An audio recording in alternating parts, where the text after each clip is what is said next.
Hey everybody and welcome to a quick game review.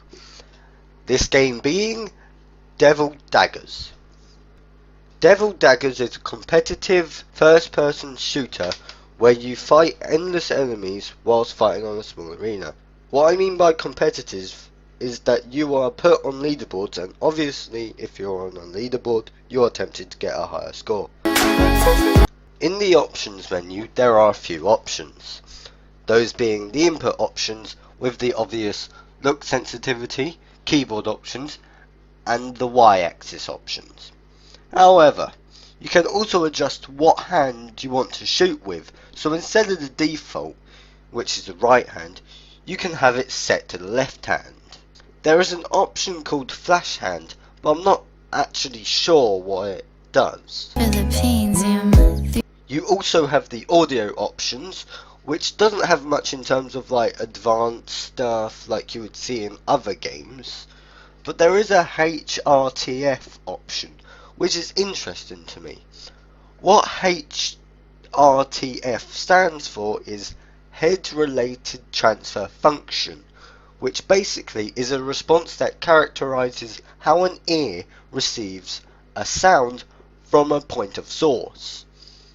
An example of that being if you was to hear an enemy on your right side, you could actually hear the enemy on the right side. And finally you have the video options, which has the obvious full screen, FOV and VSync.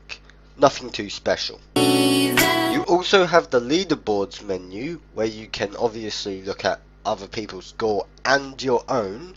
And finally, in the menu, you have the obvious play and exit buttons, which are obvious what they do. The gameplay in this game is reminiscent of the Toho Project games, which are bullet hell type games akin to this one, but this isn't a bullet hell. What I consider it to be is an enemy hell type game, which is a game type where instead of too many bullets, which is a bullet hell, there are too many enemies flooding to your location. And by the way, that's just the genre I made up.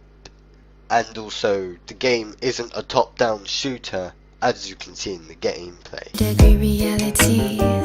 The enemies in this game are mainly comprised of bone, but there are squid enemies which have tentacles, of course. The enemies in the game consist of skulls with horns, squid type enemies, spider-like enemies, a centipede demon, not that centipede demon, fucking Dark Souls, a fortress skull thing which I have yet to face, but I've seen other people face, and apparently there is a crab boss, but I haven't got up to that point and I'm not sure whether there is. There are two types of enemies which can spawn the skull enemies you first see in the game. Those enemies are the squid, which is the very first enemy you see, which can spawn the skulls and one skull with horns. They also drop gems for upgrades, but I'll get onto that a little bit later. And the other enemy is a spider which spawns eggs which will hatch if not taken care of. Also, on a side note, there are different tiers to the skulls and squid and the other enemies, and of course with each tier the stronger they become and they, well, get more health.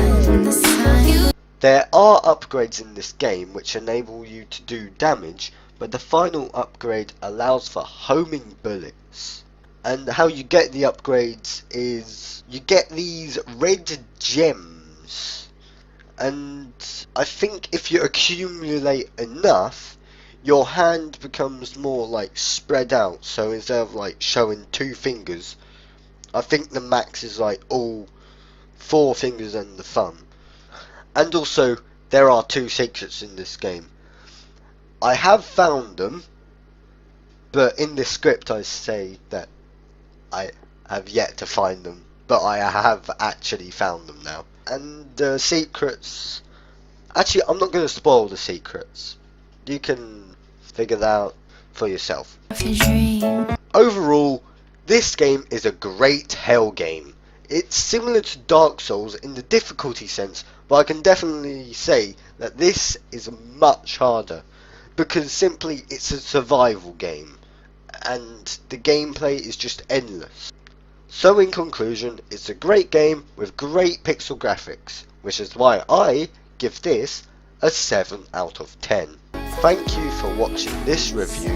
If you want me to review a different game, or a movie, or something along the lines of that, leave it in the comments below. So, farewell until next video.